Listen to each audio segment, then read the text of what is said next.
The following is a presentation of Spark Study Club. To see our course library and claim your free lifetime membership, visit sparkstudyclub.com today. Enjoy the podcast. Hi, everyone. It's Adrienne with Spark Study Club, and I am joined today with Chip Fichtner with Large Practice Sales. I feel like everyone has crossed paths with Chip at some point or another, whether it be a trade show or some sort of event. I know you've done multiple webinars. I'm so excited that you could join us today. And we're going to be speaking about the webinar that we actually are going to be doing live on February 25th. And the title of this webinar is Understanding Invisible Dental Support Organizations, Structure, Economics, and Practice Implications with Chip.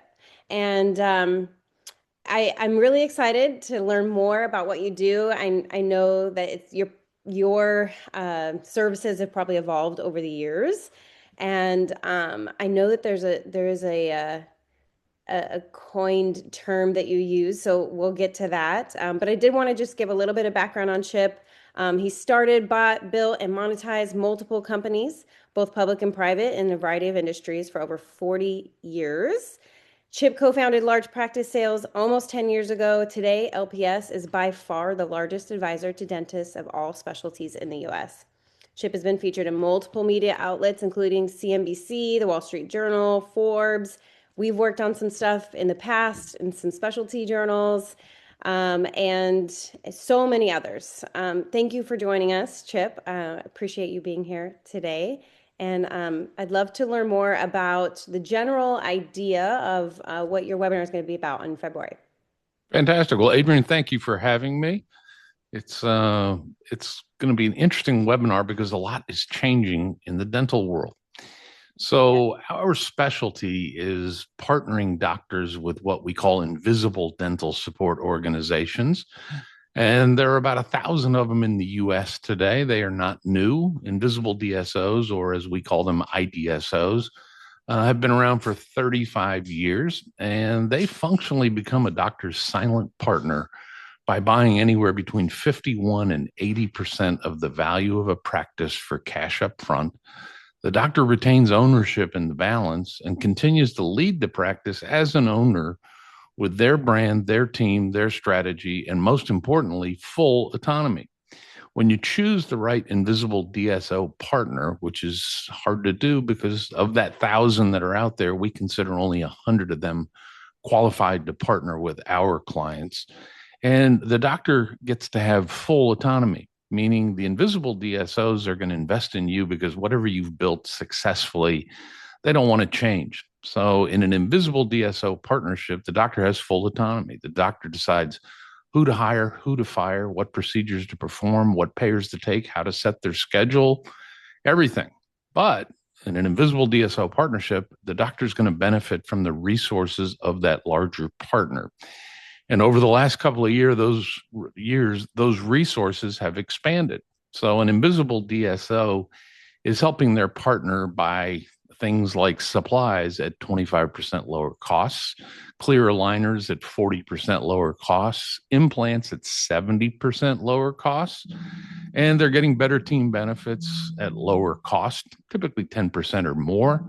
And finally, and probably the biggest change that's happened recently, is that the invisible DSOs, because of their size, some of them have over 800 partner practices, have been able to leverage that size to get higher reimbursement rates from insurance payers. So where a lot of independent practices today are suffering from margin compression, their costs are going up, their labor costs are going up, their supplies costs are going up, but their reimbursement rates are staying static. The invisible DSOs, when you become their partner, all of a sudden your costs go down and your reimbursement rates go up, so you make more money. And this is a growing trend. There are invisible DSOs in all 50 states. And fortunately, the values that we're achieving for our clients in these partnerships are pretty extraordinary. Last quarter, we did about $140 million of these partnerships for clients in dozens of states. And of that, over $40 million achieved values at 3 times collections. So in a typical doc-to-doc transition, let's call it, it might be valued at 70 or 80% of collections, whereas we're getting values on a regular basis of 2, 3, and 4 times higher than that. So my pitch to doctors is pretty simple. This is something you need to learn about. Not every doctor will qualify for a high value invisible DSO partnership, but they should at least learn about it. It's education. Right. And so this term IDSO, is that something that you came up with on your own? Because you say we, but what is we?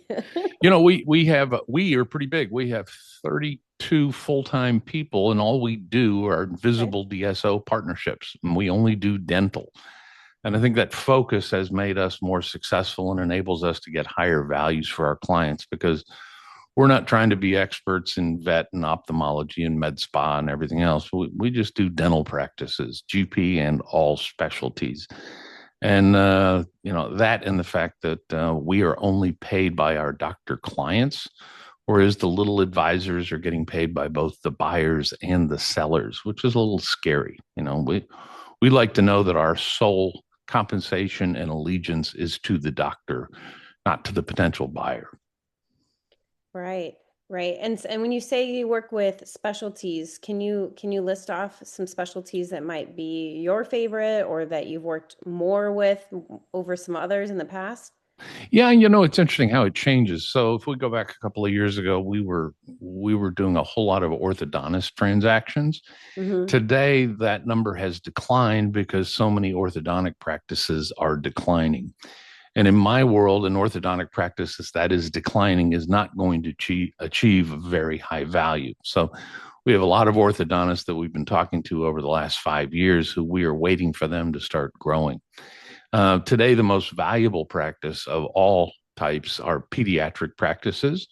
Pediatric practices are the gateway to all dentistry. And so you give me a young doctor in a desirable geography, and we will get them a crazy value. Interestingly, the fastest growing or the fastest consolidating of all practice types are the oral surgeons.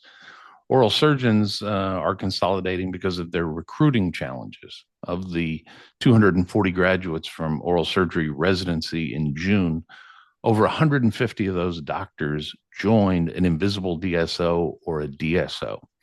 25 went into public service, which left only 75 oral surgeons to be recruited by the 5,200 independent oral surgery practices across the U.S., where doctors are either looking for an associate to replace them long-term so they can retire, or for younger doctors who are eager to grow and need more oral surgeons to grow. And the invisible DSOs, because they have inventoried so many doctors, have the ability to solve those challenges and help practices grow. But a lot is changing.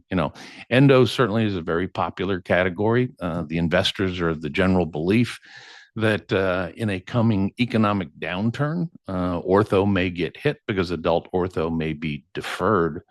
But endo is all about pain, and people will pay to get out of pain no matter what the economic circumstances are. Mm-hmm. So a lot happening. The implant world is also interesting in that many of these groups that focused on either all-on-X or single implants have been able to negotiate with the implant providers such that we often see them paying 70% less for the name brand implants than independent doctors are by themselves. Because when you're buying a truckload of Straumann implants, you're paying less than the independent doctor who's buying them by the box. Right, that makes sense. And that is something that you're able to offer as well in these negotiations. Yeah, and it's one of the things that we look at as we take our doctors through the process. They get to ask those questions. Hey, I'm paying $200 for a Straumann implant. What are you paying? And so they get to see long before they choose a partner, because in our process, a client will typically have at least 5 qualified bidders, and larger clients may have over 10. But the idea is you want to be able to look at all of your potential partner options, not just 1 or 2. And the idea is not just to use the bidding process to raise the value, which is certainly a good thing, but just as important is understanding who's the right partner, because they're all different. There's big ones, there's little ones, there's female-focused ones, there's male-focused ones, and they're all different. And the idea is to figure out where you want to spend the balance of your career. And probably one of the most interesting changes that's happened post-COVID is the age of the doctors that are entering into invisible DSO partnerships has dropped dramatically. So in the last 30 months, we've done $1 billion of these partnerships. And of that, over 100 million have been for doctors in their 30s. A lot of people perceive a quote DSO, which these are not, as being an exit strategy at the end of your career. The reality is the invisible DSOs that have resources such that a younger doctor can access those resources to build the empire of his or her dreams and still own 49% of it without taking any personal risk or going into any personal debt. So that's becoming more well known by the younger doctors, and they're going, wow, this is a great mechanism to build something without putting my family's financial future in jeopardy. Right, right. So as far as the webinar goes and the time that will be spent, if people sign up and walk through the time with you live, what can they expect? Walk us through what that 45 minutes to an hour would look like.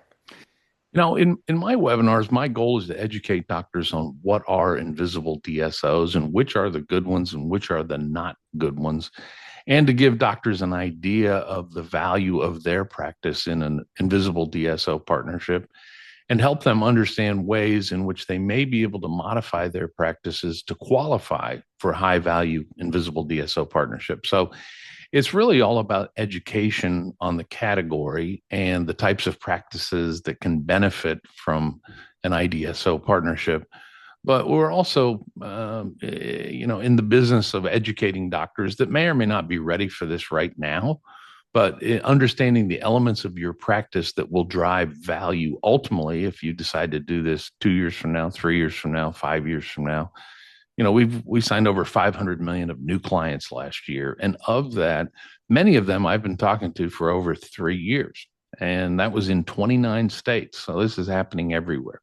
But in the webinar, we're going to talk about the elements that make a practice successful, the elements that make a practice valuable, and understanding the pitfalls of invisible DSO partnerships, because there are some, and there are 900 of them out there calling doctors individually that we would not enable to even speak with our clients. So it's all about education. Well, I'm excited to learn more. Like you said, it is all about educating and making the best decisions for each individual practice. And I'm excited to spend more time with you and to learn more during your webinar, February 25th. If you haven't signed up, make sure you sign up. And I look forward to chatting more with you about it then. Thank you, Adrienne. And anybody who wants to learn more can go to largepracticesales.com. And I'm eager to have a conversation with any doctor who wants to learn more. Sounds good. Thank you so Thank much. you. Looking forward to it. Have a great day. Thanks so much. We hope you enjoyed this podcast. To learn more about the topics discussed, please visit sparkstudyclub.com today and claim your free lifetime membership. Thanks again for listening, and we hope to see you again soon.